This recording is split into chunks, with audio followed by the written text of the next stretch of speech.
Lindsay Baker. We have known each other for quite a long time. I just looked at LinkedIn and it says we connected back in August 2015, which is wild. You were at the time building robotics, which is not even building robotics anymore, and quickly transferred over to being called Comfy. And you have gone on a little bit of a journey and landed in a really interesting, unique position that I'm so excited to explore and learn more about today. So please introduce yourself for our audience. Sure. Yeah. Well, thank you for having me. I can't believe 2015 is wild. I feel like, yeah, and I have like lived many lives since then. So, I guess I'll just say really briefly, so that people have this general sense of who I am. I am an environmentalist by background and a building scientist by training. And I've worked in the building industry at the intersection of climate and buildings, health and buildings, and sometimes with like a technology angle and sometimes not. But I've been doing this work for over 20 years now, trying to kind of, my life's work has everything to do with transforming the way that the building industry works towards a future where we provide healthier buildings, more equitable buildings, and buildings that are better for the climate. And so it's kind of I'm always thinking about the ways that I want to affect that change, and sort of from what angle can I help that to happen fastest or best. And it's taken me to a lot of different places. So I'm sure we'll talk about a couple of those today. But today I am the CEO of the International Living Future Institute. I've been in this role for almost 3 years. I love it. It's a perfect spot for me. We are a nonprofit that works on trying to transform the building industry towards a world that is societally socially just, culturally rich, and ecologically restorative. Sorry, those words always, like, that's our little mission statement there, and I sometimes mess up the order of them. But basically, that's the work we do. We run a program called the Living Building Challenge and a lot of other programs, and they're all designed to help us envision a better future, specifically in the built environment, and to sort of help people make progress towards that goal. So that's basically what I do. It's a fully remote 40-person nonprofit, but I love it, and it keeps me busy every day.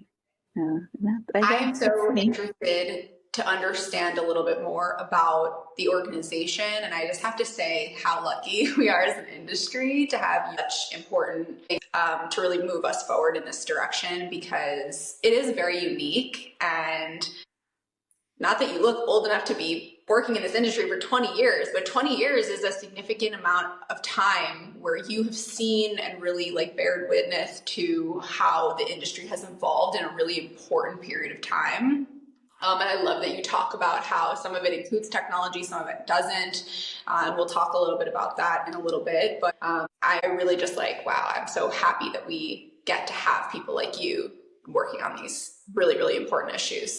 The Living Building Challenge, which I think is the thing that I know most about as it relates to your organization. And if I'm not mistaken, the International Living Future Institute is of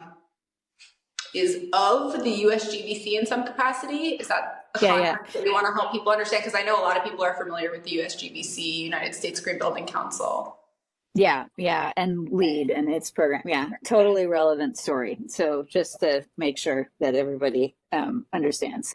So we are an independent nonprofit. We're definitely just at this point friends with the U.S. Green Building Council and in the community of nonprofits that kind of work on similar things. But our origin story, it's a little bit complicated, but our founder, Jason McLennan, was the executive director of the chapter of the U.S. Green Building Council that focused on the Cascadia region, the Oregon and Washington area.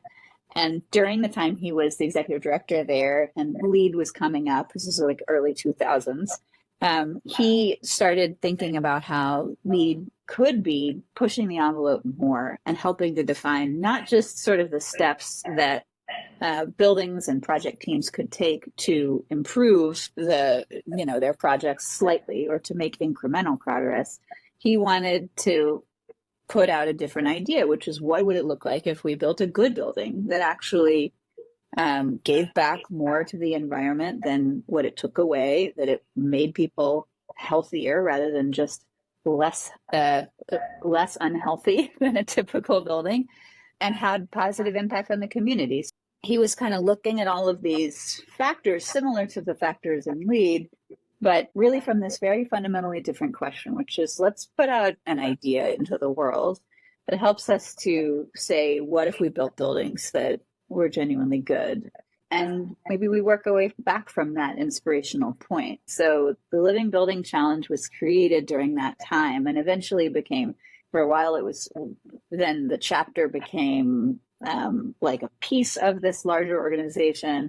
And now we are a fully independent nonprofit. But it did come as kind of a spin out from the Green Building Council community originally, that you could characterize as sort of a more progressive set of West Coast, folks who were ready to ask the question, what happens after LEED? And that's what we've been doing ever since. So the Living Building Challenge is now, it started in 2006. It was launched then. Yeah. So it's actually been around like quite a long time. And it is, first and foremost, it's a philosophy. It's a system that sort of says, what do we think about when we think about building buildings? Let's sort of imagine a different way of building and a different set of questions to ask. It's also a great tool if you just want to use it to ask, what could we be doing in our buildings that is more ambitious for the climate, for our health, for our communities? There's a lot of resources in there. But then at the end of the day, it's also certification programs. Project teams that are building or renovating buildings can pursue the actual certification with us. And we have actually sort of different pathways at this point. When we first started it, it was just full on, are you a living building or are you not? And to be clear, we have 35 living buildings in the world today that are fully living. And what that basically means is they literally generate more clean energy than they consume, and they don't use any fossil fuels and anything like that. They process all of their own water so that they're essentially having a positive impact on our water cycles. They are completely safe from a human health perspective because all of the materials in the building have been vetted and selected based on a criteria that we call the red list, that basically make sure that every product is safe for humans, which unfortunately a lot of building materials are not safe. So that is a very hard thing to do. They have sort of net positive impacts on community in terms of community impacts, ways that they engage economically and in the fabric of their communities. The list goes on. Other health impacts as well. They have to essentially be, day lit, have access for occupants to control their space, a lot. So it's very hard to do. But at the end of the day, when you have one of these buildings, and these 35 buildings around the world are really great examples of like, this is what it feels like to actually have a building that really gives back and that is regenerative. And that, I think, has proved to be a really inspirational point of departure for a lot of people, to know that it is possible to build buildings like this. It takes more effort for sure, and sometimes it takes code variances, and sometimes it takes other, onerous processes, but it really is possible to build a building that is genuinely good, that makes us healthier, that gives back to the world. And so we now have sort of pathways where you can just pursue, we call these different facets of the Living Building Challenge the different petals of the petals of a flower. So you can get a certification for just doing the energy, for example, the energy goals of the Living Building Challenge, or just the water ones, or, when you get a petal certification, you actually have to do some across the board in all categories, but not the ultimate highest aspiration in all. So there are ways to get recognized for being along the way towards a fully living building. So that's what that is. Amazing. I'm so curious, because it's such an ambitious, potentially overhaul or ground up development would be incredible. Who are the owners? Who are the people that are going to be motivated to move in this direction or pursue a certification like this, because a lot of us are watching municipalities around the country and around the world try to incentivize owners to readjust their buildings by, inciting fines and setting deadlines and things like that. But this is something else. This is for a different kind of person altogether with a completely different mentality. So who are the people that are really taking this on and saying, let's do this? Yeah. It's interesting. It's probably there's probably a similar source for some of what's happening at the municipal level to what happens with an individual that decides to pursue a living building. And I guess what I mean by that is that it generally comes from a real concern and compassion for our world and for each other and our health, and an awareness, sometimes a real existential crisis type of stance that you feel like we may not be able to continue to live on this planet the way we've been living on it, and you want to do your part in addressing those challenges. So what that means, practically speaking, is sometimes you'll have a building owner, you'll have folks who are either corporate entities who have real visionary leaders along these lines.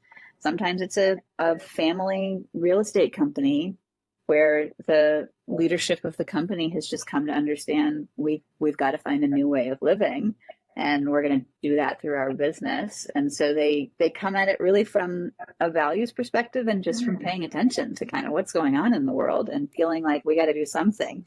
I do think that's why I say, like, some of these municipal actions are kind of similar. It's somebody whether it's a governor or a mayor or someone like that saying, I don't know if we can make it if we don't change the way that we build here. And they, try to create these policies to incentivize people to do this kind of thing.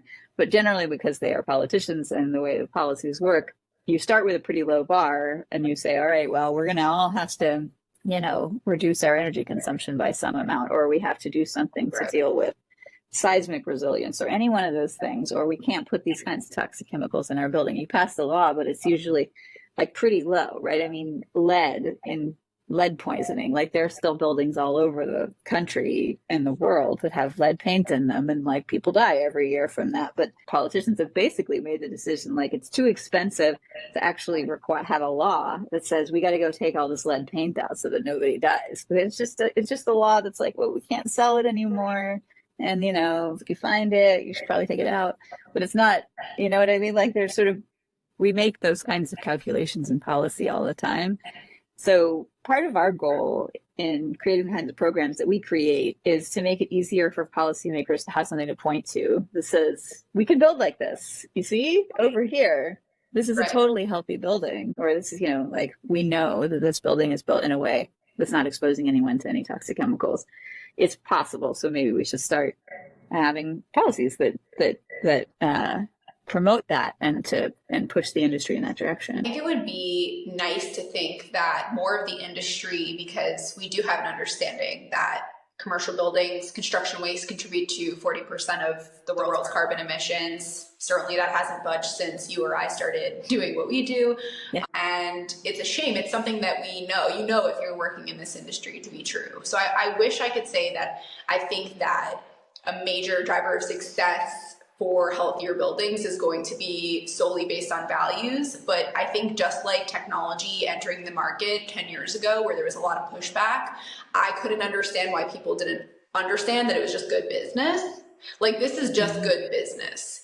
If you're a consumer of real estate, you want to sit in that healthy living building 10 times out of 10 than you want to sit in a building that is a big question mark. You have no idea. Right, and there's no transparency. Totally. Or even if they're a little bit, farther along, if they've done something to create a healthy environment, it's marketable. It's just good business. And it is funny because we're so West Coast and East Coast. You're sitting in California, I'm sitting in Florida, but I'm a New Yorker, right? And we know that, New York, just like Miami, just like a lot of cities around the country, have incentivized building owners to reduce their carbon emissions. This year, fines start to incur in New York if you didn't, lower your emissions by 20%.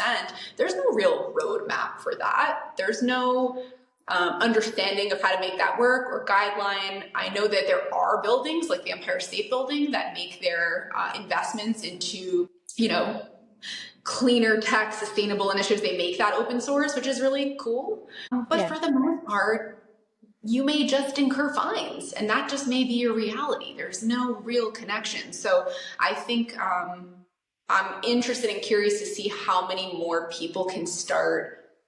Yes, the values standpoint would be incredible. I mean, get on board with where we're at in 24 in real life. And what consumers are looking for is health and wellness. They want to feel good about breathing air in their building. They want to feel good that, the systems at B are generating energy because they're able to. We have more of an understanding of how that could happen as consumers because we prioritize those things in our own lives.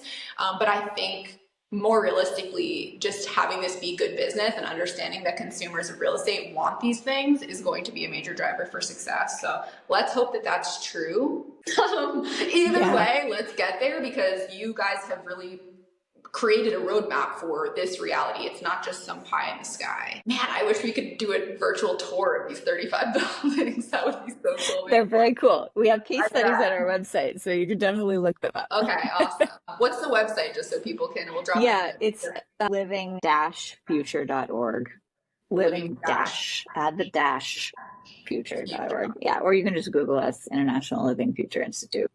We'll drop it. Yeah. Well, I mean, with a living building, I want to point out that it's a gesture that you're making as an organization to really take a stand and try to educate people and kind of do something out of the ordinary in the building industry.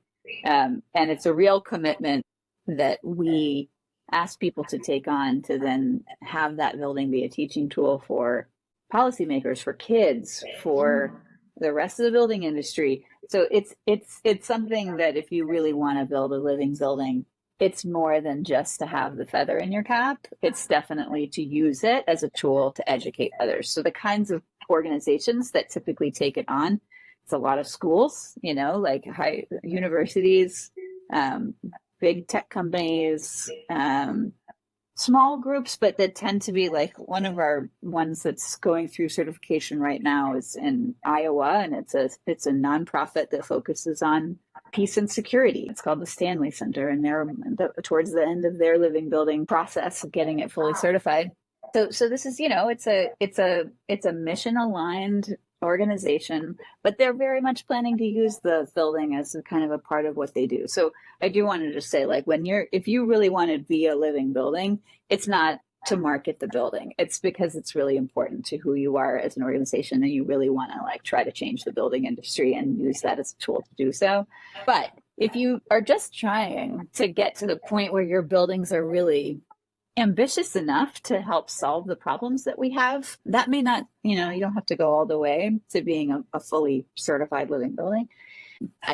So some of the biggest challenges these days, I would say, come from even just understanding what it means to be healthy and decarbonized, because those terms are changing a lot. So I guess maybe one of the biggest hurdles can be identifying a good framework to use to understand and, finding good expertise who are going to help you understand what it would look like, especially let's talk about health just specifically for a second. You could hire a consultant who's going to tell you, I got you on the health front. We're going to install a bunch of air filtration and we're going to give you some water filtration and you're going to be good. And you won't necessarily know whether that will make your building healthy. That's a piece of it, but it's not the whole thing. I mean, this happened with COVID a lot, for example, where people were like, we want a healthy building. Well, what they actually wanted was just a building with no COVID. I guess one thing I would say is a barrier still to this day is people are like, should it be a well-certified building? Should it be LEED Platinum? Should it be living building? What are we going after? What are the different, so even that in the beginning, I think can be a hurdle. It's to sort of what are you aiming for? What do you actually want to get done? And that requires a lot of people to sort of align and think about goals and know why you're doing it and what you actually want to accomplish. So understanding what you're doing and what your goals are, right? Yeah, yeah. Even People available. internally. Yeah, exactly. Yeah. So all of that is there. But let's say that you have a building and you've got an owner and a project team that's interested in building a really great building, and they're trying to figure out, like, how do we get this done? I mean, I got some good news, which is things like solar are much more affordable now than they were before. So a lot of projects, if you want to have, clean energy on site, depending on the height of the building, like those kinds of things, it's usually, very reasonable to do things like that. It's also really easy to build buildings that have materials that are not actively emitting toxic chemicals into the space. So volatile organic compounds, like we've kind of worked through that, and that's less common. So, those kinds of things are very achievable. Basic great technologies around lighting and flooring and all these like there's a lot of really great stuff that you can just do, and it doesn't add extra cost. Some of the things that can be harder, certainly water systems. So like if you're actually trying to do things to improve your impact on the water systems around you, that's still pretty expensive. Most buildings just flush the toilets and they go to the municipal system, and that's all we care about. So it's hard. It's hard to have a really positive water impact these days as building. But the other thing I want to point out that we face a lot is how hard it is to build a building that is non-toxic. Just to be clear, it's easy to build a building now where like the paints and other kinds of materials don't literally off-gas chemicals into your face. That is easier. However, there are a lot of materials in our world, such as PFAS chemicals, that are not off-gassing. It's the fact that they are around you and otherwise being exposed to your body through just I have some curtains right here that are made with these kinds of chemicals. So the fact that I'm in that space, forever chemicals, not necessarily in the real estate industry too much, unless you're you, but like yes, for the most part, we are here, gym clothes and things like that. Yeah. So all of those materials are also in your floors. They're in, they can be in the paints that you apply there. And so all of that stuff is coming into contact with our bodies and is having negative health impacts in the form of cancer. These are longer term, right? Part of what makes it hard to build a healthy building is when we were able to more quickly address some of the issues of fumes and toxic chemicals that were getting introduced into our building industry, because you could literally smell them. They would literally make people sick immediately. So it was kind of quicker in the process of kind of getting those and saying like, nope, we don't want those things. We can tell that they're bad for us. Yeah. But a lot of the newer chemicals that have been introduced into our building materials have toxins in them that we don't know are poisoning us slowly. So that's sort of the challenge now, is how do we work to get those materials out? And that is unfortunately a pretty time-consuming thing to vet all of the materials that are out there in the world that might have a long-term impact on our health, not just a short-term one. Well, I think it must be easier and lower hanging fruit to evaluate materials that don't have those things and have a pool of materials to draw from that are considered safe, right? Versus like evaluating every single opportunity that, may or may not include a forever chemical. Yeah. And I mean, so this is where we've built some tools out to help people do this kind of stuff, even though it is still hard. And that's in part the red list that I mentioned is where this factored in. Yeah, but I do like red is. Yeah. Okay. So the red list is one-sided. Yeah, of course. So our red list, it is the list of chemicals that have been sufficiently researched by the scientific community that are present oftentimes in building products that we know to be harmful for human health. So it's a pretty big list of chemicals that the research is good. There's science sound. There have been a lot of peer-reviewed studies and such that have shown this chemical is definitely going to have a negative impact on your health in some way. It's not just cancers, but it's, it could be respiratory health issues. It could be any number of things.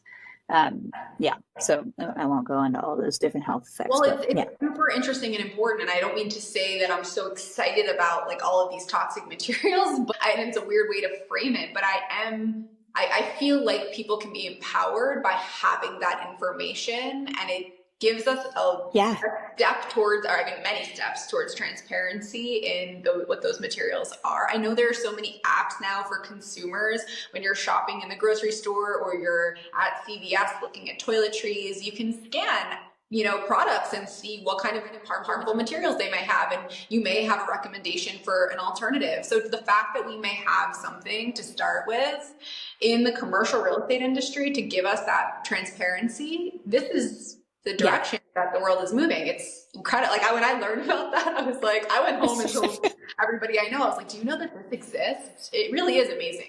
It really is. Thank you. Yeah. Well, so And I know I want to also say that, so like, there's a lot of different ways that we try to help with this. So the list itself is the list of chemicals, and we update that every year. And we have sort of a scientific committee that helps us cull through all the research and make sure that we've got the chemicals on the list that we should. And what we oftentimes do with that list is to talk to product manufacturers and let them know, like, hey, you may not have known, but you should probably try to find out if these chemicals are in your products. Because a lot of times they're sourcing from some other supplier and they don't really know, right? So a lot of that work is that we then take that list of product manufacturers and try to help them find alternatives that they can use to substitute in that are better, that are known to not have human health impacts. But the other thing that we do is we have a program called Declare, which is a transparency label for building materials based on the red list. And so product manufacturers that have materials where they've fully vetted and looked into it, and they know that that particular carpet or a particular chair or a particular paint or whatever it might be, lighting fixture, doesn't have any red list chemicals, they submit paperwork to us. We look into that. We have a third party verifier sometimes to actually confirm that the label is accurate. And then they post that label on their website, and we have a database of materials that are red list free. So that's essentially how we make sure that all of this kind of comes together. So like Home Depot, for example, if you go to look for carpet at Home Depot, you can select something that basically says, I want to see the carpet products that Home Depot sells that have declared labels. So like that, that's sort of where we're headed with that. And there's a lot of resources. Unbelievable, really, to be able to have that level of detail when making choices. It's like some of this you couldn't have imagined when I'm in this industry 10 years ago now, which is wild. I couldn't have imagined. No, and I mean, I think I think this might resonate with you in terms of what you've been thinking about with health, at least from just what you have shared with me, is that the reason we couldn't imagine this, like, I just want to make it clear that it's because new chemicals are being invented all the time that we have to go to all this trouble, right? Like, that's the thing that I think we all need to kind of understand and embrace. Because you started to say this earlier, like one of the easiest ways to make sure that you have a healthy home is to use wood on your floors, for example, because wood is wood. It comes from it's not, I mean, there's things that can get added to the wood. Sure. That's a whole nother story. But generally speaking, or like you want a carpet that doesn't have any of these things in it, you buy a wool carpet, or a cotton carpet. Or something. The basics of the materials as we may have used years and years ago. Yeah. So it's not that, like, I think that's maybe just a myth I want to bust here in case anyone's thinking like, why is this crazy environmentalist going to all this trouble to like make us have to look at databases and stuff to figure out if our materials are safe? I'm doing this because recently we have had a lot of products put into our economy that we didn't know were poisoning us. And so this is our strategy, because usually we can't just get them banned. That doesn't work. And so we just try to provide clarity to people if these products are poisoning us. So like, I would love nothing more than to not have to worry about like which exact chemicals need to go on this list and how the labels actually work. Like, I'm not loving this, but because so many new chemicals are invented every year and put out into the market without us knowing how they impact our health, we have to do this. We have to. We have to. It's our responsibility, especially in this industry where one choice of paint or lighting or flooring affects so many people across such a large either building or portfolio or, whole area of a city or a whole city. So we have to, but I think that people are starting to wake up to this as it relates to our food and all of these kind of synthetic additives, things that are non-fat or low sugar. It's because they've added some synthetic filler that acts as a sugar or a fat that our bodies can't process. People are starting to understand that and become more aware. And so it's no different in our buildings and how we're building things. We're inventing synthetic materials more and more all the time. Maybe it's because they're cheaper, they're stronger, they're this or that. And so it's important that we talk about the resources that are available to help guide those decisions versus, oh, well, this one looks a certain way versus this one, or this one, they're telling me that this one is stronger than this one. I mean, there are more factors to consider, and this should be a major part of it. And so again, I think it comes down to who is the consumer of the real estate and what are their values? What are they prioritizing? That should hopefully help those decision makers make moves in this direction. I mean, again, you and I have been in this industry long enough to know that there are a lot of factors that weigh into those choices. And so I hope that the fact that consumers of real estate are moving in this direction helps us as an industry really start to take these things more seriously and realize what an incredible thing. Like, I am sitting here in awe that that you guys have created all of these resources. I really didn't know that existed. Like, I am thrilled to have this awakening. And so just being able to talk about it on this show and have more people have an understanding that it's available, that it's not just some crazy thing, that they don't have to be the scientist, that it's available and there's an organization that can help them along their journey, whether it's a small little, starting point or they're ready to do a whole, utopia of healthy living. Like, let's open the eyes to the fact that these things even exist. Totally. So, yeah. So. Yeah. I love it. I really love it. It's so cool. I want to know, to just conclude, we could really, I could ask you a lot of questions, Lindsay. We might just have to have you back to get into some of the details of this a little bit more. But I'm so curious, on a personal level, what is one thing that you do to take care of your own health? What's a non-negotiable? Non-negotiable for me. I do try to be a pretty conscious consumer. Like, we've been talking about this a lot. And I think one of the things that for me personally took some growth was knowing that it's okay and that I have reason to ask and deserve an answer on what's in the stuff that I buy. So I've definitely gotten more mindful of just looking to understand, is there anything, that I didn't realize might have an impact on my health. And I'm definitely that kind of person that I look at the labels, and I have really tried to transform even my own wardrobe. So I mean, this is the one thing I'll say that has been my kick recently is that I have gone towards just using natural fibers. I wear cotton and I wear wool and I wear linen and I wear silk and all those kinds of things. And I've tried to lean out of plastics, which you don't really think of them as plastics until you realize it's all of our yoga clothes. All of our yoga clothes. It's so true. It's so true, especially when you're sweating and in the sauna or somewhere where you're I'm doing something good for myself, and it's and then you bought that set thinking, man, it's good for the environment. It's recycled polyester. It's made out of recycled plastic bottles. And it's wait a second. Yeah. Hold on. And it's everywhere. Vegan leather. It's a plastic. They're just using a term vegan because they know that it sounds really like me. I think I read recently that there's a vegan leather that's being made with mycelium, with a mushroom, right? Yeah, totally. So. Yeah, you can get non-petrochemical vegan leather, but a lot of vegan leathers But and it's just true. fossil fuels. I think a lot of Yeah. people think, and then I face the same thing just as like an individual, because I do take my health and wellness really seriously. I'm really like the one who's reading for 45 minutes, like between the two peanut butters in the aisle at the grocery. Like that is, I am that person. And you know, Yes. some of my friends and family do think it's a little bit of overkill, but I don't think that people realize it's the same thing. How much synthetic materials have been introduced into our food, into our clothes, into our environment, into our air, into our water. So much is there that our parents and grandparents didn't have to think about. And so it is nuts. Like it's crazy, but it's not because we're crazy. It's because it's crazy that we have to think about these things. It's crazy that our world is so full of toxins and chemicals, you know what I mean?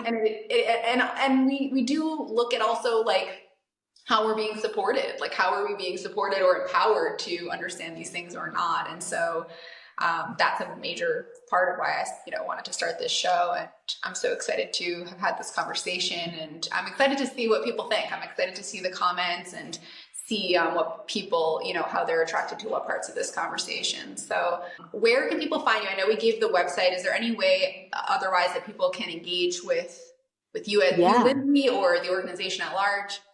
Well, I mean, one thing is that if you are listening to this, then you might be a podcast listener. And I have a podcast called Design the Future, where my co-hosts and I interview different women who are working on different facets of the sort of sustainability and resilience in the built environment. So if people want to listen to me noodle over that, you can find me there.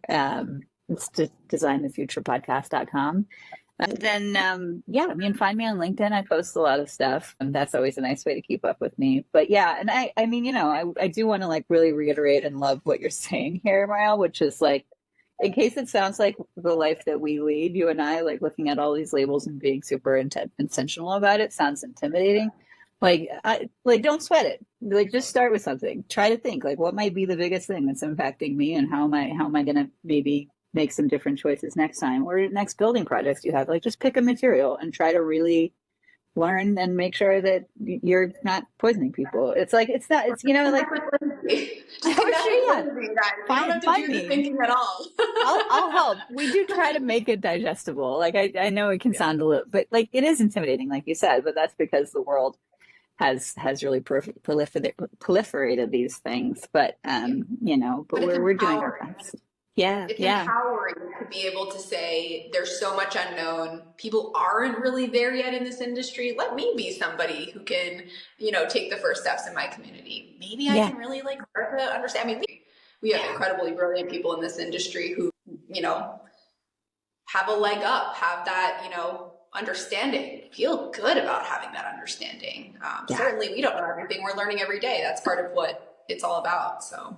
Totally. Yeah, we with living buildings in particular, we have these moments when folks with chemical sensitivities get to come into a living building and they don't have any allergic reactions, and it's just the best experience to know that you are like providing a space that somebody can feel healthy and like breathe clean air. My whole life, you don't know this about me, but my whole life my mother she's asthmatic, she's allergic to everything. Any hotel we would ever walk into, she can smell mold, mildew, smoke, anything you can imagine. Stuff that like, she's like, I don't know what it is, but we have to move. And it would drive me crazy my whole trial because I couldn't understand.